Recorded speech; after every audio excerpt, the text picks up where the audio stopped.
Hi Alan, this is Richard with Rising Above SEO, and right now we're going to go over the second site, the alanpariser.com. So as you can see on here, this is your front page. Has these different topics about you that people can click on and look at. Has a video about you talking about your story. Abilities for them to learn more, click on that.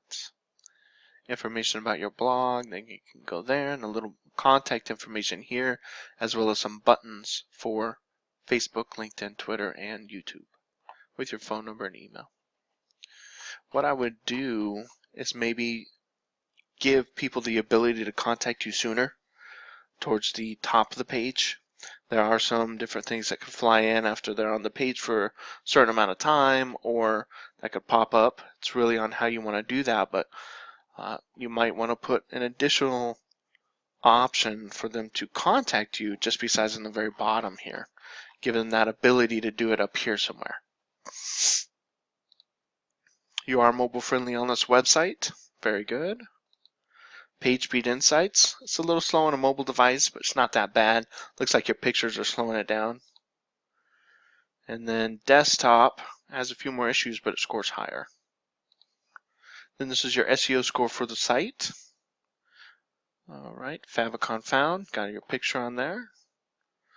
And the Favicon's that little icon that's on the top where your browser bar is. This title, meta tab description, you might want to put something more detailed in here, like a sentence. Possibly. I guess that's fine there, but definitely a sentence here in your meta description tag. Definitely put some type of sentence so that when Google goes through it, it can read it. 4 images out of the 17 have an alt text, so as you can see here, this is the alt text that these images are assigned. I would go through these other images and also assign them something as well. And 2 images out of the 17 use an underscore. Change those to a dash, you'll be just fine. Alright, on this here, it says your page has 0H1, 6H2, and 10H3. We need to change this H1 to at least have 1. That's going to create more of an awareness to Google on important information on the site. Content analysis, 423 words, recommended about 1500, but depends on what you want to use the website for. And text to HTML ratio, generally you want to have at least 25%. Right now you're at about 15. Sitemap and robots, text files, make it easier for Google to crawl the website. Schema.org is like your name, address, phone number. 96 out of 100 for mobile friendly, very good.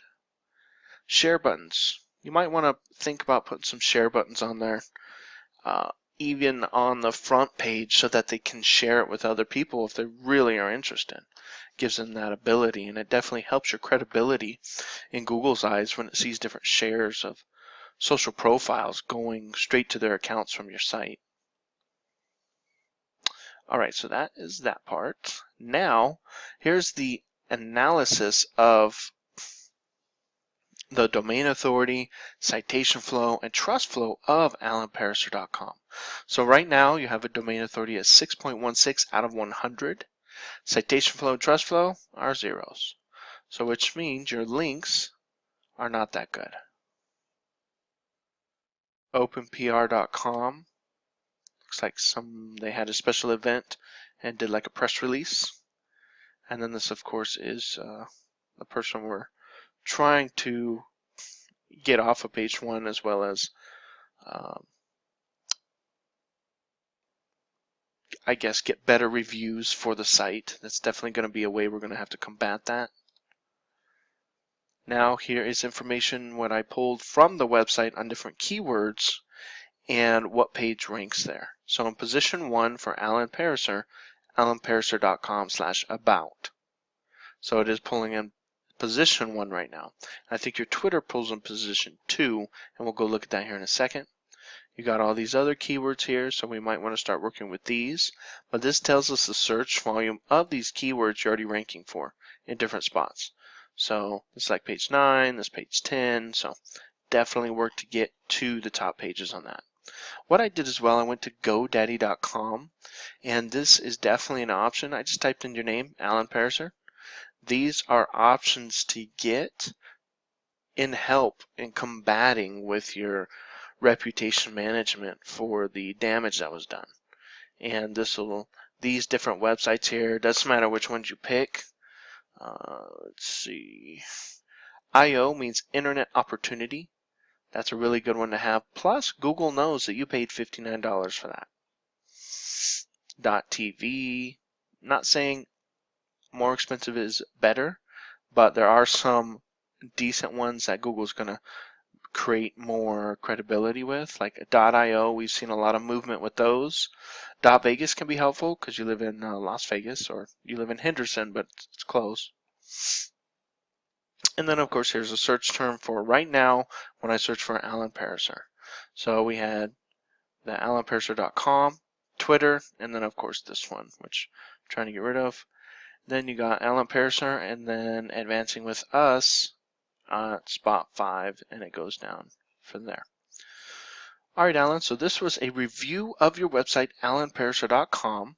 Wanted to give you a little bit of insight analysis of where you're standing at. So there's definitely, this website's mobile friendly, perfect. And the other one definitely needs some work to get mobile friendly. So there's definitely opportunity here. We can definitely work to get you ranked for those different keywords that we were talking about, as well as try to get that reputation management under control and rank different websites higher to push that ripoff report down. So unfortunately, with the ripoff report, that's a very strong source, but it is possible to kick it back, and it could always teeter on the first page, but if we get some stuff ranked higher, then that would help kick it back to help make your name more credible again, at least in the eyes of when people are searching for you. So, all right, Alan, that was an analysis of the alanpariser.com, and I hope you have a great day. This is Richard with Rising Above SEO.